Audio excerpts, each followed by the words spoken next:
göre 11 ayının 13. günü Angliyadagi 50 dan ortiq musulmon tashkilotlar birlashib, Londonda Uyg'urlar uchun dasturayli temasida 5000 kishilik namoyish tashkillab, Xitoyning yillardan buyon Uyg'urlarga yurgizib kelayotgan irqiy qirg'inchilikni ayblagan.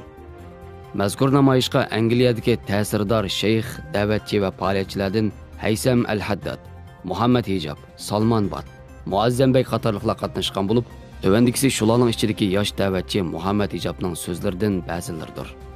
Bizning hali ham bunda hodisa, ya'ni irqiy qirg'inchilik yuz berayotgan davrda yashayotganligimiz ajoyib ish emasmi? Bu ish Xitoydagi bir davlatda, ya'ni Xitoy ishg'oliyatidagi Sharq Turkistonda yuz beryapti. U yerda ayollar bosqinchilik uchirmoqda. Balalar oilasidan ayirib etilmoqda. Badan a'zolari elib olinmoqda va kishilar jazo lagerlariga solanmoqda. Shundaq turqliq ular, ya'ni Xitoy bizni bu ishlarga vaqtlar qo'l qo'shtirib turdi deb o'ylamdi.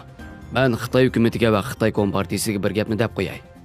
Sizlar hukumatlarni tizginlay olishing mumkin, ammo dunyo miqyosidagi millionlagan musulmonlarni tizginlayolmaysan.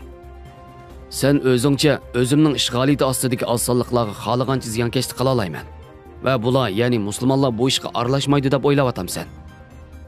Sen o'z kuchingga ishinib, Uyg'urlarga xohlaganimni qila olayman. Hech kim menga g'iding-piding qila olmaydi deb o'ylayapsan. Sen o'zingcha Uyg'urlarga qarshi urush qo'zg'alliq, musulmonlarga qarshi urush qo'zg'alliq emas deb o'ylayapsan. Men bugun bor g'azabim va jasoratim bilan Xitoyga aytib qo'yayki, sen musulmonlarga qarshi urush qo'zg'ading va biz sening ustingdan g'olib kelguchi bo'ldi qilmaymiz. Ey Xitoy, sen aytib qo'yay. Sening eng yaxshi tanlashing Mo'ng'ullarga o'xshash islomga kirishdir. Sen Qur'onning stoviga qaraganda jannatni ko'radigan dushmanni, ya'ni biz musulmonlarni hargiz yengolmaysan. Biz o'limga parvo qilmaymiz. Bizni shahid bo'g'ili qo'y. Sen bizni yengolmaysan. Biz yengilmas raqiblarmiz. Aslida sen Uyg'urlardan hayotning haqiqiy muddaosini, ya'ni yagona bir Allohga ibodat qilishni o'rganishing kerak.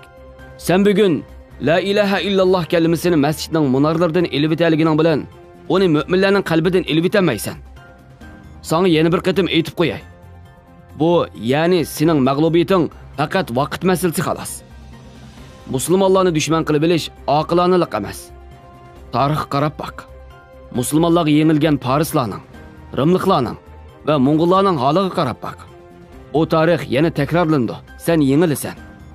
Payg'ambar sallallohu alayhi va sallam mu'minga nisbatan bir-birini chingitib turadigan bir binoga o'xshaydi degan.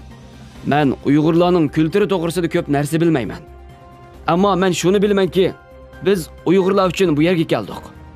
Va toki adolat barpo qilinganiga qadar to'xtab qolmaymiz. Xabarlarimizni ko'rganingizga rahmat. Ko'rishguncha omon bo'linglar. Xayr xo'sh, Allohga emanet.